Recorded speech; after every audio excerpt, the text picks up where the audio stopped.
session as much of anything. So this is our panel to discuss whether virtual theater is just a pandemic gimmick or whether it's the future of theater. I'll introduce our panelists. We have Lee Aquino, who has just left Toronto's Factory Theatre after programming the coming season. And she is now going to be the artistic director for English theatre at the National Arts Centre. So congratulations on that, Nina, because that's a really great appointment. We have Dylan Trowbridge also in Toronto, and he's done a wealth of things, but today we're going to focus on his role as co-founder with Graham Abbey of Ghostlight, which during the pandemic provided mentoring to theater artists online.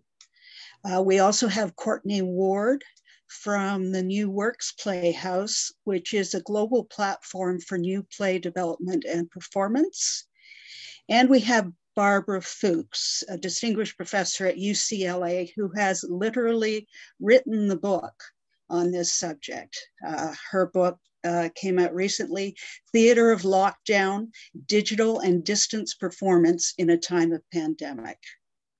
And I believe that that's now available in Canada, and you can order it online from Amazon or Indigo. Okay, so yes or no answer. Virtual theater is an important part of the future of theater. Start with you, Courtney. Yes. In a word, yes. Dylan? Strong yes, as a tool, not as the future itself, but as a tool. Okay. Barbara? I hope so. And Nina? Yes. Okay. So if each of you could just take a couple of minutes to fill us in on your experience with virtual theater and what the most important things you discovered during your experiences. And again, we'll start with Courtney. Yeah, so I am basically part of the founding core team of the New Works Playhouse. And the reason why that initially came about was I was working as an actor at Universal Studios in Japan. And one of the dialect coaches contacted me after I left my contract and said, I've had this idea for a platform for, I think he said about 10 years by this point, but had never really understood when to actually create this platform. And then when the pandemic happened, he thought, well, this is the perfect time because everything has moved online. So the main key part of that was accessibility, was our first kind of thought, because we thought theatre is such a hard thing to access for a lot of people for many different reasons. So for us, the main point of becoming digital was to be accessible for everyone. But then as we started experimenting more, we realized how much it had the potential to be something within its own right. And it wasn't just a play that we could film and put online. It was the fact that you could literally create something that could serve the script, and you could craft it in a way that was completely original and something that was really specific to the actual writing and the intentions of the writer, which was really interesting to explore. And still now, we've been running for New Works for about 2 years now, and still we are learning with every single production that happens about the different possibilities and the way that every single script can have a completely different approach and a different performance style. So it's still really exciting for us to see every new production come out and be entirely different to the last. So yeah, I think it has a lot of potential is the main thing we learned. Okay, Dylan? So in March of 2020, I was teaching acting in a formal way for the first time ever and really loving it, and in person. And then the pandemic hit just as our show opened, and I panicked like a lot of people. I had no idea what to do. I knew that I was probably the least technologically savvy actor and director in Canada. Graham Abbey and I decided sort of very quickly to put together an online platform for mentorship in the theater, because we saw an opportunity to transcend geography, to connect people who were not in the same physical geographical location. We saw an opportunity to override the typical expenses of space for that kind of work. And I think in the 2 years we ran, we did 33 classes for over 400 students, most of which were free. Some were pay what you can, but we more importantly, we connected some lifelong mentor-mentee relationships. I learned a great deal from that. And that snowballed into directing online at U of T, which was a real exciting learning opportunity for me. And so those were my two main experiences with digital theater, were this mentorship platform Ghostlight and directing 2 shows in rep digitally, not even knowing what Zoom was or how it works on day one. That was my experience. Barbara?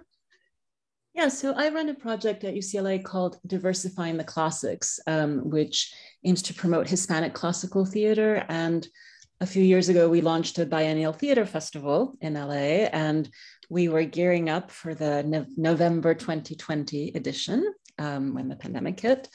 And, I spent the first couple of months being hopeful, and then gradually realized we were not going to be able to have a festival as planned. And my colleagues in Spain, whom I work with, put me on to some of the really interesting experiments that were going on there in terms of people with, a lot of government funding and support moving their work online when they had I think one of the most severe versions of lockdowns.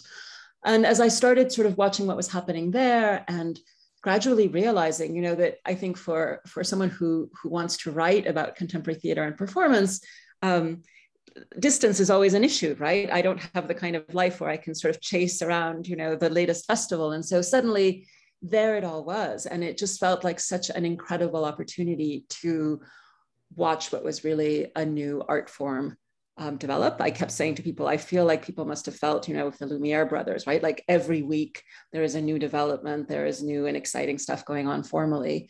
And so I decided to write a book about it. This is the book, Theater of Lockdown. And I've said to so many people, this is really what got me through those awful first months, because there was the sense of, in the middle of everything that was so dismal and so hard, particularly, I think, on theater artists, that there was this silver lining of people who felt very freed in this moment and who were coming up with extraordinary creative work. And yes, I'll say more as we cycle around. Okay. Lena? Yeah, I think, again, ours started as a response to the pandemic. Obviously, like I was in the midst of calling, when the pandemic hit in 2019, I was in the midst of calling playwrights and giving them the bad news that, the show has been canceled. When I called Daniel McIver, because we were going to do in-person production of House during that time, he basically kind of that's great, totally understand. Do you want to just do a reading of the play on Zoom? So I'm like, okay, that's fine. And we've already done Zoom readings already have been happening, and it was very clear, we were all learning this new-ish thing in an artistic way, at least, how to make the squares disappear when you're not talking and all of that stuff. And so I said, yeah, that's great. And he goes, okay, let me, I'll take a look at the script and then we'll read it. Then he came back to me, just a few days later and said, you know what, I've actually changed the script. And, just kind of learning all the things new about, the Zoom and basically the idea of actors looking at the camera. I've actually retweaked it and adapted it for the medium. Could you take a look and kind of see, if you want to do a reading of it, that's great, but I'd love to test it out. And sure enough, when I read it, I'm like, oh, this isn't just a reading. We can actually perform this, because the way that Daniel had changed, he basically changed the whole premise of the story. From a solo show of a man talking with the audience, he really transferred it to the medium, of him, live streaming himself to the camera.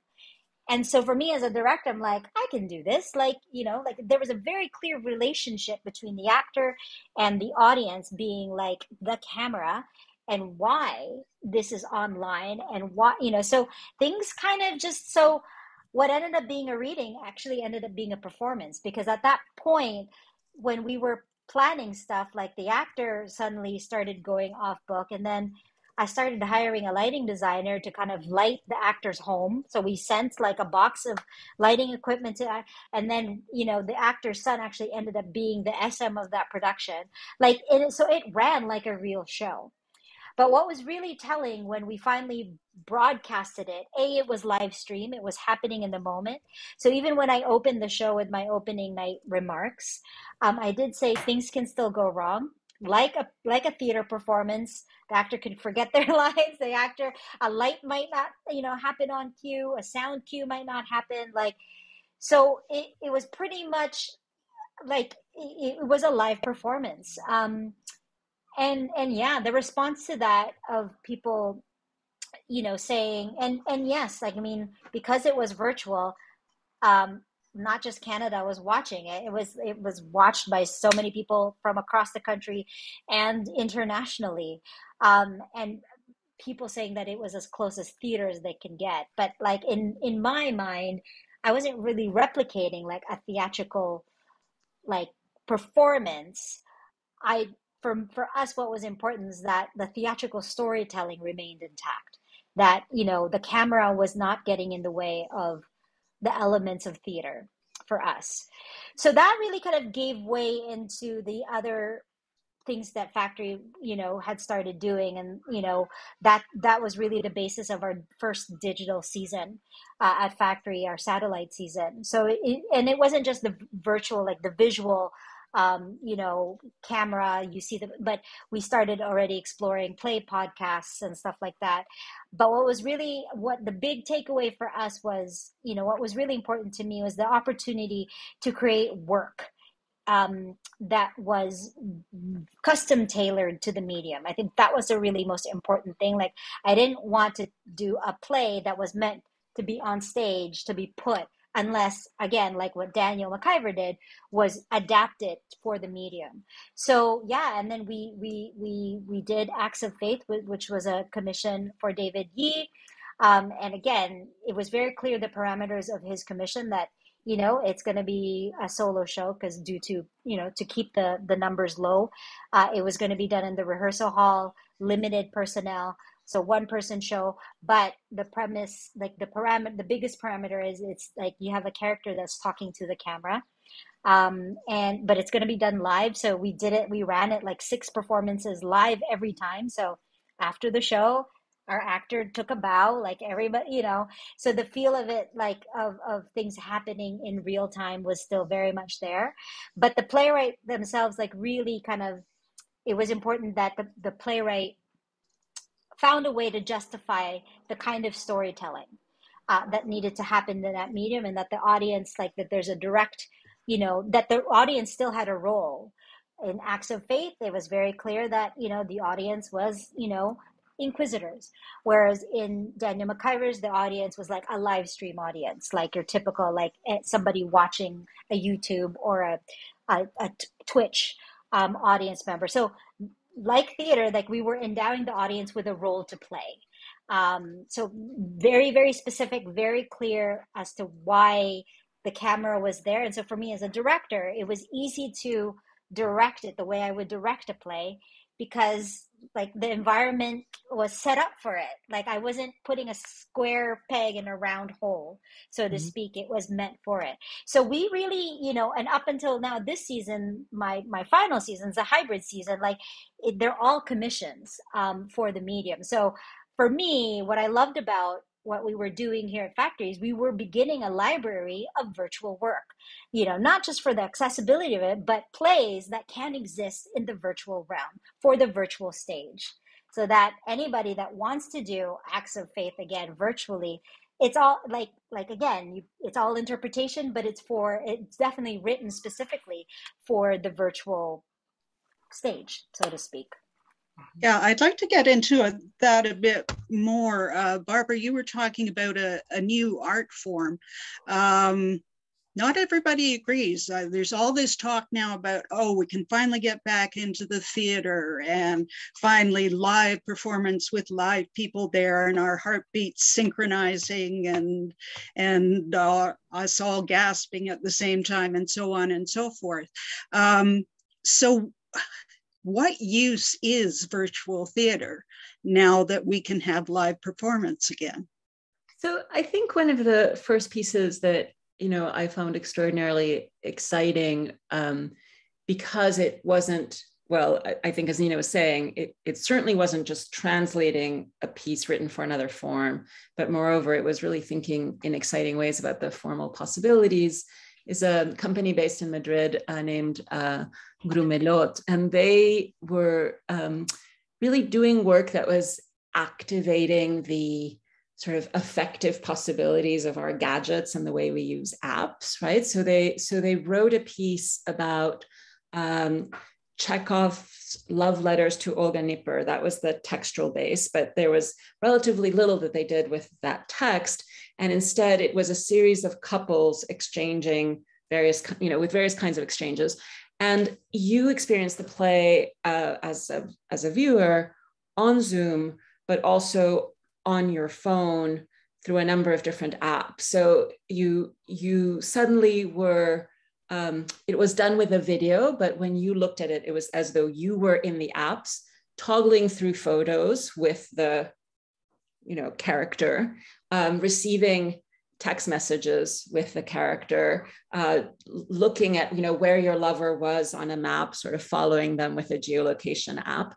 And the sense of intimacy with the characters, right? The sense of that they had figured out something about how we experience our emotional attachments, often mediated by gadgets, and that they were replicating that in the piece, right? And so that it was saying a lot of things about distance and proximity and how we construct our sense of ourselves. I found that extraordinarily exciting, and that was not something that I had seen before. I know there's been theater on Twitter and things like that. It's not that it's the first time it's been done, but it was just, it was so attuned to the importance of these other ways of communicating exactly at a moment when we couldn't have in-person communication.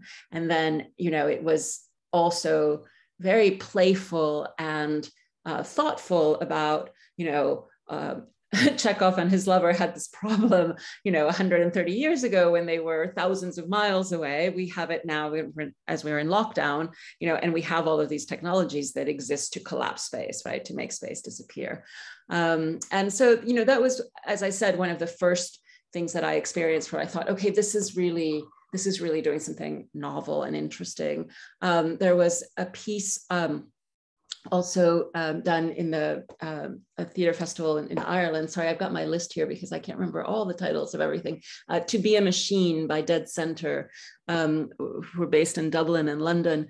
And they were really playful about the idea of simulating what an audience is. And so, they were very interested in what it takes to recreate the sense of an audience. And so once you bought tickets, they made you record a laugh and record yourself with your eyes closed. And then the piece had the single actor, as in Nina's Productions, on a stage being filmed, and all of the audience appearing on iPads as our faces. And so then they played constantly with the idea of, is theater an algorithm? What kind of algorithm is it? What does it mean to, produce a laugh and plant a laugh? And again, it was extraordinarily thoughtful because it was doing something completely different than what we would have seen in the theater, what we would have seen without a pandemic. Sort of carrying on from that theme, what value is it, a new art form, whatever. Dylan, you said you thought, in answer to the first question, you said you thought, yes, virtual theater has a future, but you said as a tool. And I'm just wondering what the qualifier means. Well, it means a lot of things, but I don't overlook the practical benefits of being able to work on this platform as a producer. the ability to meet in a space that we're not renting, to collaborate across distances. If I'm directing a play and there's an actor I want, but they're not available to be in Toronto for the first week, I can still cast that person. Those kind of opportunities become conceivable. But for me, it's all about geography. It's the thing that excites me most about digital theater is transcending geography. I think mostly we've been in survival mode with digital theater. It has been a means to an end to keep creating theater. But having survived, we now have the opportunity to reap the benefits of what we've learned. And for me, it's imagining what we can do when the rules of geography are thrown out. So international collaboration, or a performance where there's 9 live actors in a room and 1 actor who is being streamed in from Malaysia or something like that. Like when I was rehearsing Midsummer Night's Dream with students, we had an actor in Malaysia, an actor in Indonesia, and they were connecting and making us laugh from across continents. And for me, that was really thrilling. And so what we lose by not sharing the same physical space, I gained anyways, in the thrill of an actor connecting, one actor being in Malaysia, the other in Arizona, having this beautiful, profound, funny moment, and the group of us laughing in rehearsal and then bringing that to an audience. So it's a tool in that sense. It's a mentorship tool, as I mentioned earlier, because if I am desperate to work with a director or an artist who lives in Australia, that is now possible. That this situation has opened our eyes to those possibilities. Courtney, that's something that your group is very much involved in. Can you tell us a little bit about that? Yeah, absolutely. I basically feel exactly the same way as Dylan, the fact that when we were auditioning, I mean, we still constantly audition for people to join the New X Playhouse. And I was literally within the same week auditioning someone in Madrid, someone in Amsterdam, someone in Ghana. And it's just insane to think that all of these people can be there doing a script reading, and they're all connecting and all, having these interactions with people that they never would have met if it wasn't for that opportunity. And like Dylan was saying as well, the fact that you can meet people who are so brilliant as well, and people who maybe wouldn't have had that opportunity to work within that team, but also, geographically within their certain locations, there are just not opportunities in certain places, or very limited ones. And as well, the fact that money will always come into it, the fact that people cannot afford to get an education within theatre, to go to classes or to go to a drama school, and the limits that can have. So the ability that these people now have to be able to connect and to collaborate and make connections, and in a way also to practice, because I feel like performing is one of those things which is constantly evolving. And as performers and directors and producers, you're constantly evolving and learning your craft. And the ability to constantly work with new people and learn from them is incredible, because we've literally had people join us who are seasoned performers. They have numerous credits, and you just think, oh, I literally watched their movie like a week ago. And then we have people who are still at university, or people who are 18 and they're still living at home but really want to get into performing arts, but they don't have the funds to right now, and they're working on it. So it's amazing that all of these people can still collaborate and be part of this equal experience where everyone has the same goal, ultimately to create something brand new. And I think that's like going back to the whole thing about, is digital theatre like this brand new amazing thing that is gonna kind of dominate? I would just say it's a brand new thing in its own right, and theatre will never go away. Theatre will always be incredible, going to see a show and having that experience. But it's also really interesting to have this brand new format, which is incredible in its own right, and it's just its own thing. And it's quite nice to see how that will continue to evolve, and hopefully will be an equal to everything else. The fact that we can have film, we can have TV, we can have live theatre, and we can have digital theatre, and they all have their benefits. This is going to be a tactless thing to say to a bunch of theater people, but I was listening to a conference recently, and it was very kind of academic, and one of the people, they had a complicated term to describe it, but basically the point was, one of the great things about digital theater is you can leave. I think we've all had the experience of being held prisoner in a theater where we really didn't want to be. I think my worst one was when I just spent the day trying to find the right nursing home for my brother-in-law with Alzheimer's. And then I showed up at what I hadn't realized was an Alzheimer play. I just couldn't handle it. But is digital theater, do audiences want it? Can it sell tickets? What do we have to think about when we think about whether we can get anybody to watch digital theater? Anybody want to jump in on that?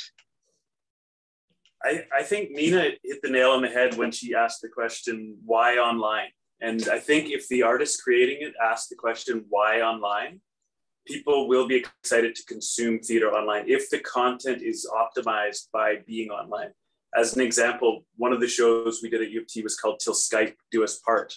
It's part of a larger play called Tomorrow Love by Rosamund Small, and it's about future technologies and their impact on relationships. And in this play, when a spouse dies, they can communicate with their other spouse over a Skype or a Zoom-like technology. And the whole play takes place on a Zoom-like technology.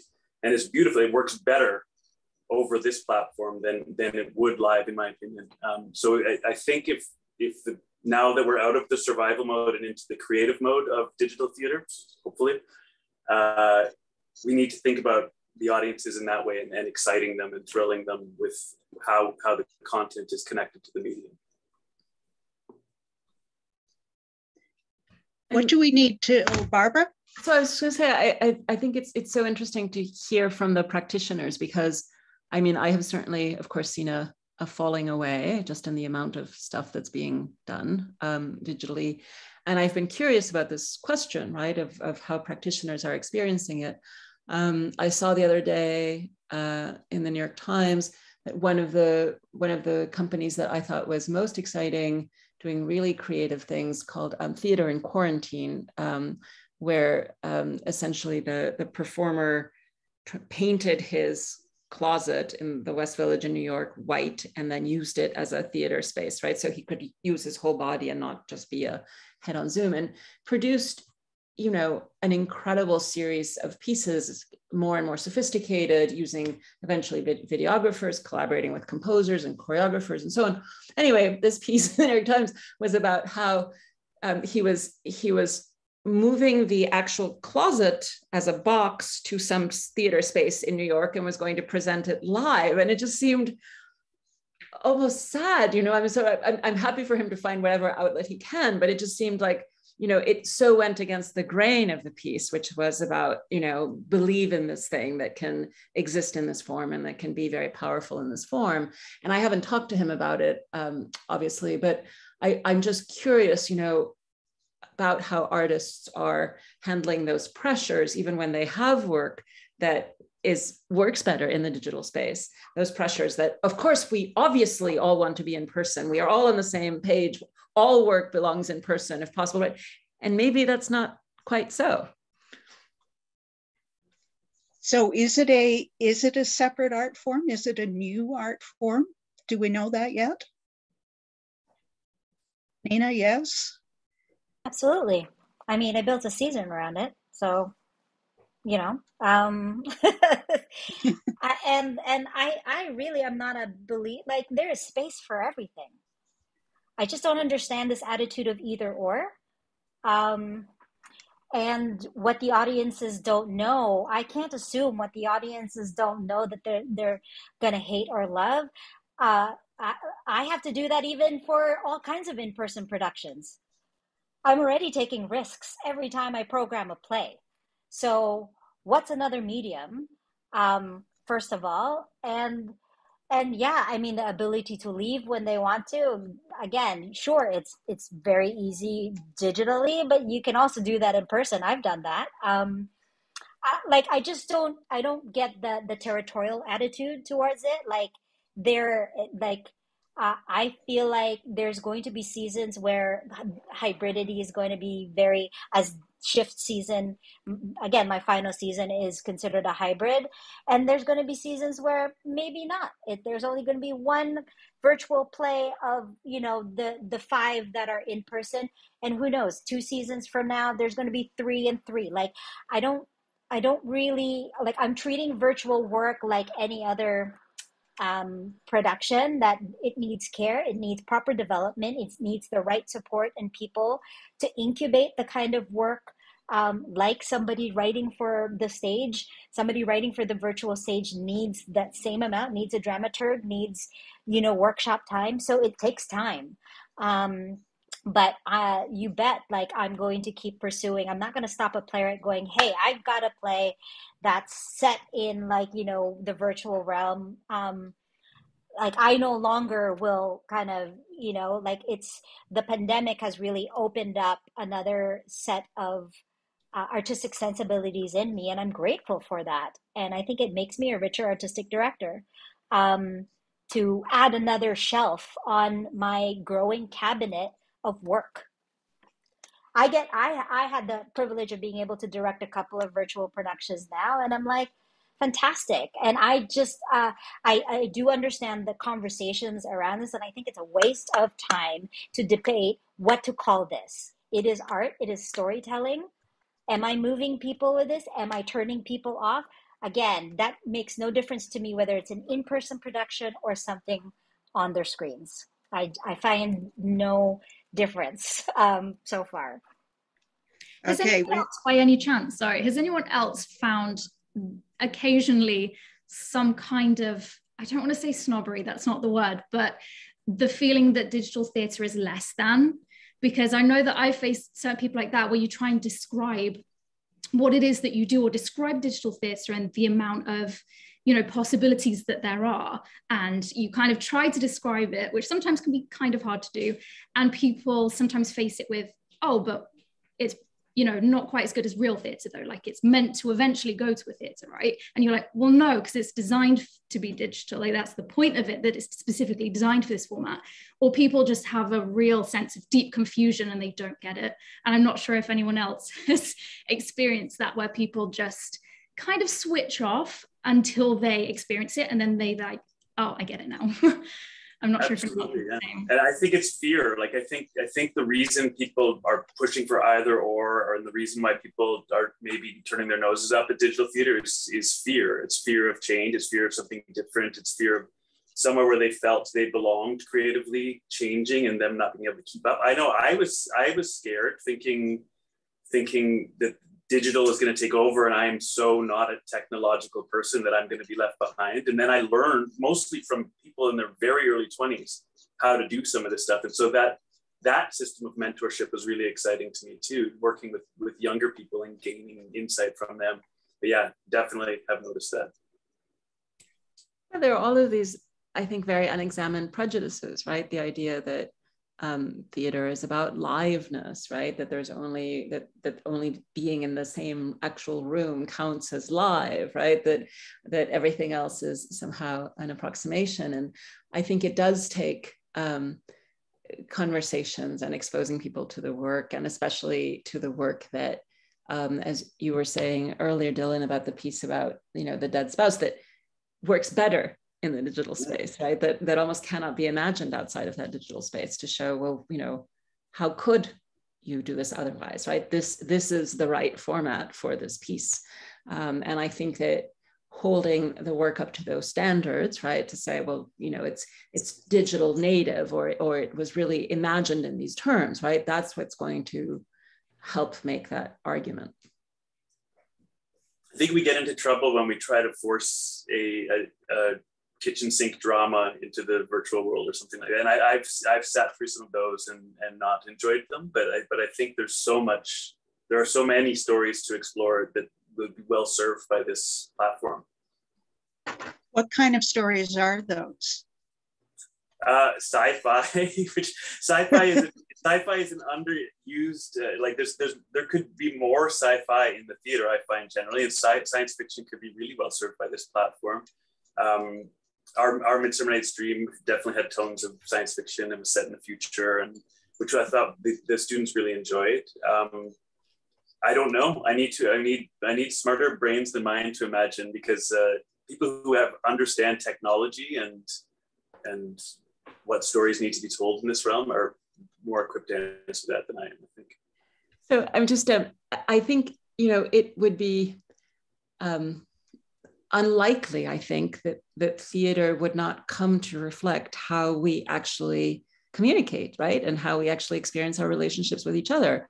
So even before the pandemic, there were so many people having long distance relationships over Skype and whatever else, right? And so using FaceTime to have some of the most important conversations in their lives. And so, right, it would make sense that theater would have some reflection on all of those forms of engaging other people. And one of the pieces I saw that I thought was incredibly rich that got at this was a piece called Read Subtitles Aloud. It originated in Turkey, in Turkish, and then there was an English language version. And it was a series of episodes. And the Read Subtitles Aloud part was because it engaged you as the audience member in participating. And it was very, very playful about who you were, but it was basically a theater company. The story was of a theater company and its far-flung members and their issues. Could they get together to do a production? There were visa issues and there were romantic entanglements. There was the bad guy about to flee to Hollywood, of course, and all of that was rendered as the theater company would have had these exchanges over several years, communicating by Skype and, a series of different conversations. And so it was extraordinarily clever, formally super interesting, put you as the audience member in these really awkward positions where you really didn't want to read those lines because you were sort of the villain in the piece. And it couldn't really have been done in any other format. And it was getting at the way in which these people had imagined communication for a long period of time, even before the pandemic. So, to tell stories like that, obviously the digital is an obvious medium, right? There's also a level of intimacy that is hard to accomplish in real space. Like when I knew I had to direct online, I thought, okay, what are the advantages of this? And the first one was we can whisper. We can get super close and be very contained and very small in a way that it's not impossible to in a live assembly production, but it's much harder to do. And that was an exciting thing to sort of experiment with the students as well. When we talk about format, we're talking about a wide range of things, all the way from, the National Theatre with its very well filmed productions to, community theaters getting together in their Zoom boxes and doing private lives or whatever, to very imaginative things that combine all sorts of imagery and art, things that engage the audience through chat, or as you were describing, Barbara, through stuff that they actually send to you. Virtual reality. There was a German opera company, I think, that was about to launch a production when COVID hit, and they ended up doing it with virtual reality. I don't quite understand how it worked, but people bought tickets and then they were delivered their virtual reality glasses by bike courier and all the instructions on what they needed to do. And that was how they saw the opera. So it's such a wide range of different formats and approaches. And Nina, also you were working with audio dramas as well. Which formats do we think are most likely to be successful? Which ones are going to work best? What are the qualities of a piece of virtual theater that's going to work?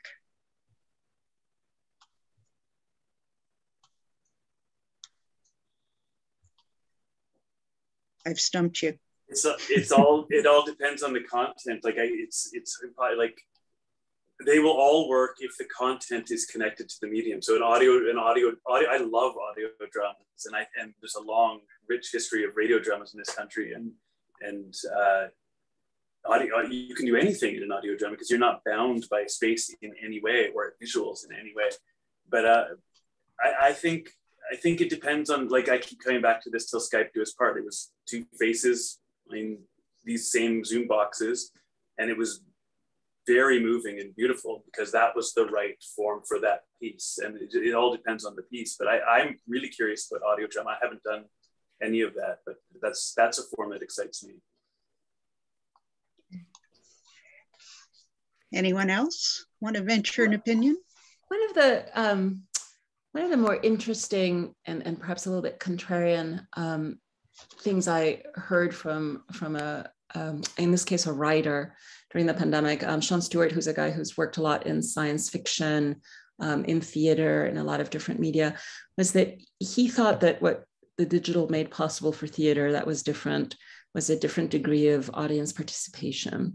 And so he was very interested in what happened when, for example, you put a play on Twitch and you worked the audience response into the play, right? His sense, this is all him, I just found it incredibly thought-provoking, was that more and more we are moving from just receiving to participatory forms, right? Where people are more interested in the sort of fan girl response to a work than in the work itself, and all of that stuff happening around it. And you know, he did a play that was Roundabout was presented at NIDA, that one of the drama schools in Australia, and the audience chose different paths for the play to follow in a sort of pick your own adventure mode. And it was fascinating. You know, it required, of course, the writer to write all of these different possible outcomes, right? But every time they played it, it could go in a different direction. And the sort of the degree of engagement that this produced for the audience was really incredible. There was also a seagull on Twitch, which was done by one of the sort of more adventurous companies in New York, and they had a playwright, Celine Wong, just narrating what she was doing with The Sims as she was sort of trying to have the game act out the seagull. And you would think, well, this is ridiculous. But of course, everything that was happening in the Twitch chat with a number of invited playwrights was like, to me, you know, as an early modernist, like 18th century wits, right? Sort of, that was the performance. The performance was all of their sort of witty banter about what was going on, and predetermination and Chekhov, and could you give your characters free will or not? And what does it take to make a character, right? I mean, it was incredible. And I went into it with a great deal of skepticism, right? The seagull on Sims, only to find that it sort of took this classic apart and put it back together again in this incredibly interesting way. And the audience had a ball. You know, people stayed on with this thing for like 7 hours. Clearly, you know, not what I had thought of as theater, but a really exciting sense of a different kind of possibility for what we might call theater.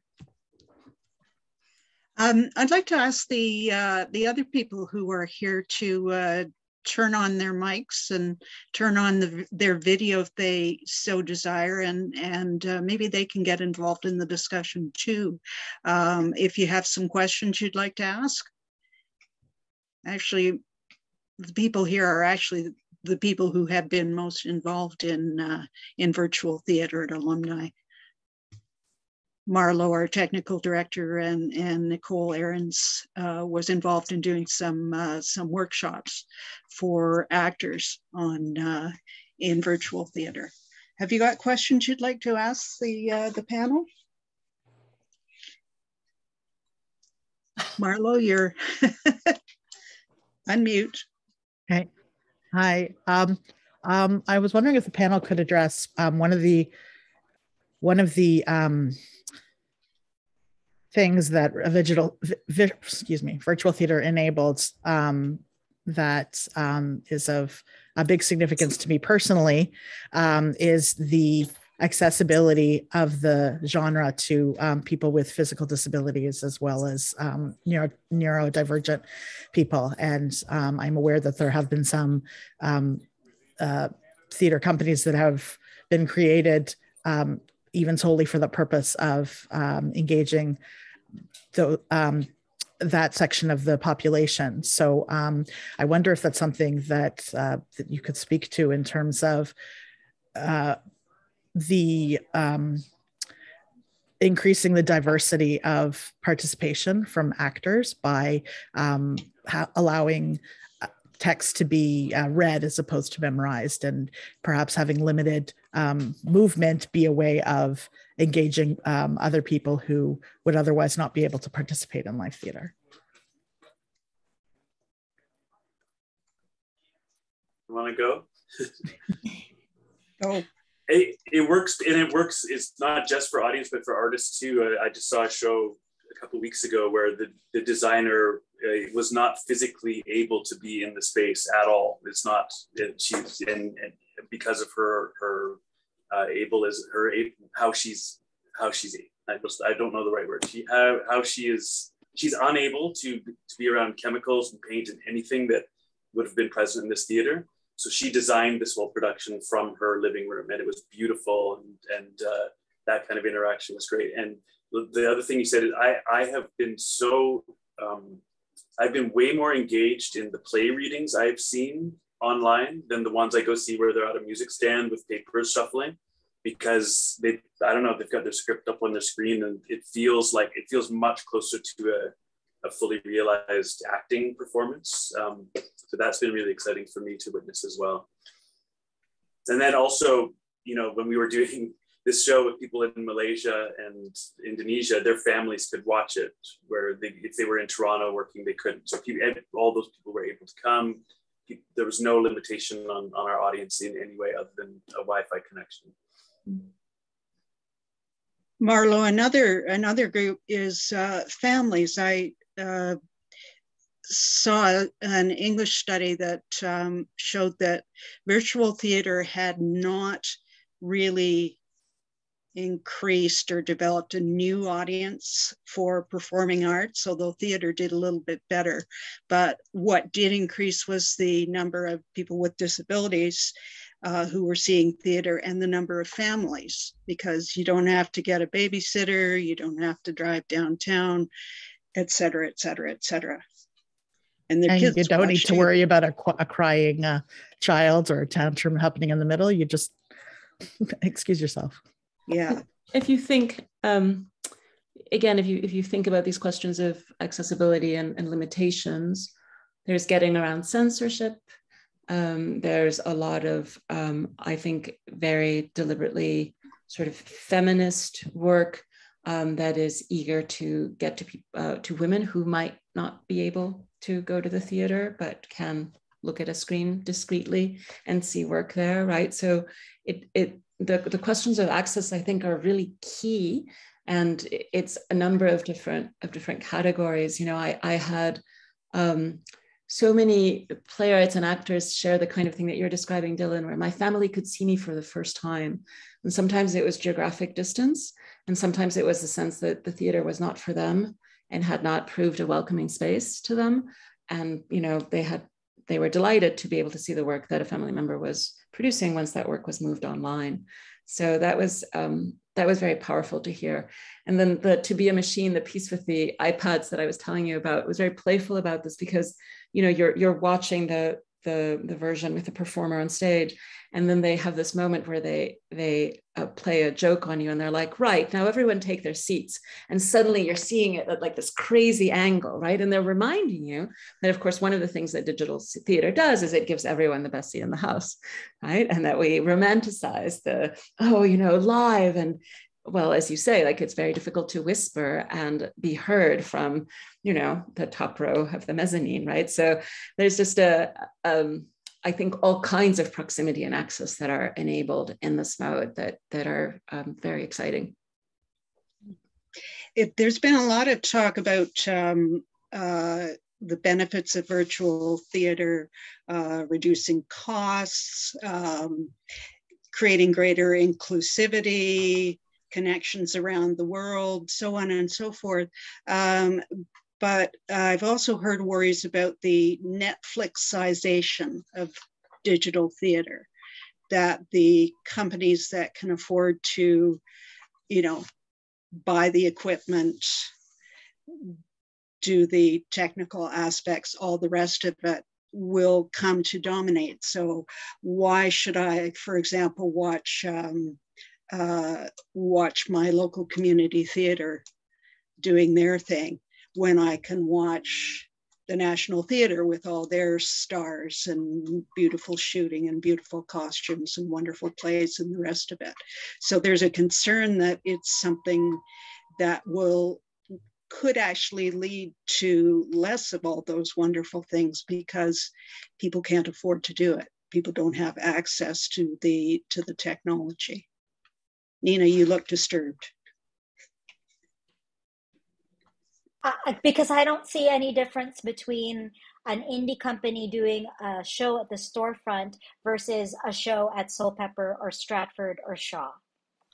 It's the same, like, and I would disagree that doing digital theater is actually cheaper. That is a big misconception because, like, the virtual season that we did was not cheap. Was not cheap,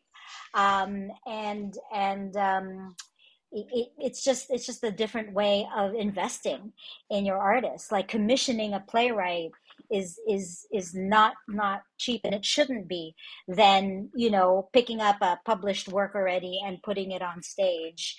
You know, the equipment, you know, using cameras from your laptops versus like actually a streaming camera, you know, is no different from, you know, doing a show again in our main space, you know, with like, you know, lights up in the grid versus a show, you know, at the Fringe where it's just like, you know, the Vlad, where it's a limited grid with limited lighting instruments, limited dimmers. So I don't know about that. And the Netflixization, it's like, again, from a point of view of somebody that is working towards, like, you know, increasing and trying to better our theater sector, like Netflix already is the enemy. Like we already have to contend with the streaming, with TV and film, you know, both, you know, our audiences and our artists, to be honest. If anything, that has been, like, you know, part of the biggest struggle right now of doing any kind of theater as we're recovering and reopening is like not a lot. We've lost a lot of our artists, not lost, but like we have limited amount of artists because they are being hired for film and TV, and that's a whole different struggle in itself. But I don't know, like I feel like a lot of it is transferable, whether it's virtual or it's in person. The struggle is real, and yeah, like they're all expensive to me, and they're all, but the investment on, again, I don't see why we cannot continue to explore and play and fail and succeed on all the fronts. I mean, theater is about change. It is a business of change, and we talk big about taking risks, and we talk big about, you know, going bold, and this is part of it. This is part of that conversation. We play and we test things out in the virtual realm that sometimes work and sometimes doesn't, as we test things out on the stage that works and sometimes, and most of the time, doesn't. So to me, it's the same. It's a different playground, but it's in the same universe to me. Nicole? Yeah, thank you so much. I'm actually really excited about this conversation. So thank you so much for setting this up. I'm really pleased to be here. The pandemic time for me was a really rich creative period because of digital theater. And I feel that I have grown so much as an artist as a result of bringing my film knowledge into creating theater in this medium. And so I love when you guys were talking about it being a medium in its own right. And Nina, you spoke about a script that was developed specifically for the medium. I have witnessed some productions where it was like they're on Zoom and it's a conversation on Zoom and somebody's saying, unmute yourself. I've seen so many of those that I'm like, oh my God, like I don't want to see another one of those. So I'm curious kind of what you mean about the script that was created specifically for the medium. Another thing I'm wondering about is right now I directed a show at the New Ideas Festival. So I'm kind of directing back on the stage, which is thrilling. And opening night was thrilling because there was audience feedback and all the wonderful stuff about live theater. And then we recorded those productions and we edited them. And now that's going to be available as a recorded. And so having now witnessed both of those things, like kind of back to back with the same production, I'm like, oh my God, the live theater one was so visceral compared to the recorded one. So I really am leaning towards this, okay, it's a medium in its own right. What can we do? And Dylan, when you were talking about whispering or the sense of getting close to the camera or telling a secret and the audience being really, really close to the performance, those are things I find really exciting. But apart from all that, here is my question. The audiences, and I think right now we're in a very unique time. It's like, I am sensing that people don't want to go back in the theater. And the audience for the digital theater feels like it's dwindling as well. I'm not sure if you guys are sensing that, but I'm hoping that that will change. Like one way or the other, that there's not the sense of like, I don't want to get into a theater and I'm sick and tired of looking at my screen. So I'm wondering if people can speak about that. The pre-sales for Harry Potter, I know it's Harry Potter and it's a big commercial show, but they are astronomical. They're ahead of London and New York. So people do want to go, and that's a non-traditional theater going audience.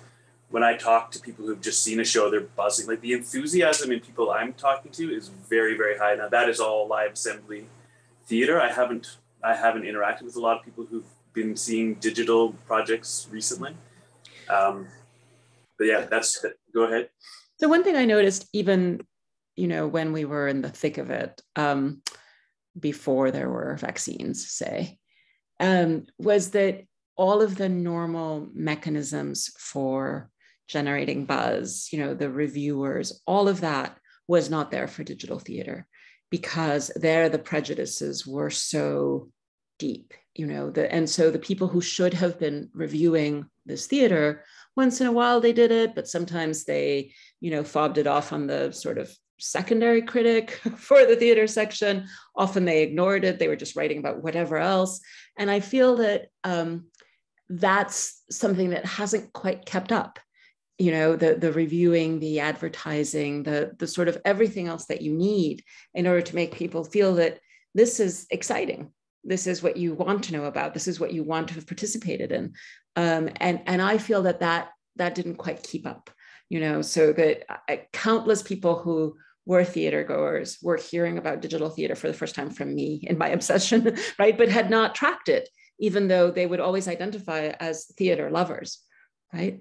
And so I think that might be a space in which there is work to be done, in addition to continuing to commission and explore artistically, that all of the support systems for theater have to be brought along so that they can help shine a light on this work and help make audiences realize here is this really valuable additional channel for theater, additional dimension to theater. Well, we are just about out of time. I'm just going to ask the panelists quickly, what are you doing next? And in particular, what are you doing next in digital theater? Courtney? So I'm currently mentoring a new production with New X Playhouse. So they have literally just started their rehearsal process. So for them, it's obviously a brand new experience because it's a new writer and his brand new script and a new cast. None of them have done digital performances before. So I'm kind of mentoring them through that process, but it's really hard for me because they're saying, what do we do? And I say, there's so many opportunities, so many possibilities. play around, figure it out. And that's really hard to say sometimes. So just to go experiment, there's no right or wrong answer here. You just need to experiment with some different things, figure out what works for your script, figure out how you can develop it. So they are currently workshopping that, doing a few rehearsals. For them, it's a very static play, actually. It's a lot of discussions within one location. So at the moment for them, they're figuring out how can we make this entertaining? How can we keep this snappy and keep up with the dialogue? How can we stage it in a sense of maintaining eye lines and things like that? So it's just a really fun exploratory experience, and I'm really excited to see what they end up with, because I think they're rehearsing tomorrow. So I might drop in and see how they're getting on. So yeah, hopefully within the next couple of months, we'll be ready to release that and then move on to the next one, which I'm sure will be entirely different as well. Okay, great. Dylan? About a year ago, I was helping to develop and produce a 20-song musical, and it's moving from the virtual space into the real space on Monday for a quick workshop. Then it's going into rehearsal the next week, and then performance in the summer. So I'll be working on that, and then directing just the live assembly regular play in October, November. I don't think there will be any digital elements to that.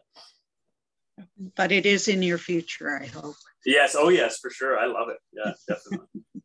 You closed Ghostlight down, I see. Yes, we did. Ghostlight was always a sort of an urgent response to an immediate need, and we never wanted to make money off of it, which made it unsustainable in the long term. So we ran for like almost a full 2 years, and decided to wrap it up.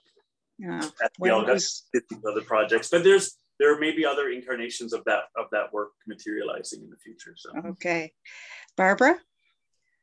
So we are. It's 2 years later, so we are doing the next La Escena this fall in Los Angeles, and we are keeping a hybrid component. We collaborate with Red Bull Theater in New York, and they're going to do a reading that will be streamed. And most likely it will be on Zoom, but it allows us there's a sort of cross-pollination of audiences, because our festival benefits from their audience learns about other things that we're doing and other spaces for the classics. So we're really thrilled to be able to keep that going. It all gets englobed in the same sort of festival concept, and it gives everyone, a wider audience. So great. Nina? Will we be seeing virtual theater coming out of National Arts Center? Anything's possible. So yeah, I mean, I'm still here in Toronto. I'm wrapping up at Factory in the next couple of weeks. I will be done. But even for next season, we still have our most beloved, audio drama series, You Can't Get There From Here. It's now in volume 3. So I'm actually working with the new AD right now in terms of just the curating, so that's 5-6 commissions, new plays, audio drama plays coming next year for Factory, and then I will be moving to the nation's capital, and you bet, I think that this is a discussion that's not again, I'm not so much for the other people can discuss for me, but I think for me, it's just about just doing and experimenting and just seeing what the potential is. And so it is going to be about, commissioning new work. And again, that takes time. Like I don't want to rush, so virtual, I think, will be part of that in terms of consideration. Virtual work will have the same weight as an in-production work, and that's the future for me. Great. Okay, well, thank you all so much. This has been a terrific discussion, and very heartening for those of us who are interested in digital theater.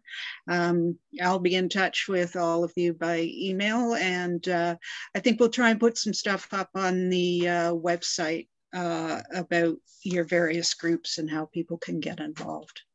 So thank you very much. Yeah. Thanks, Diane. Thank you so much. Thank you. Bye-bye.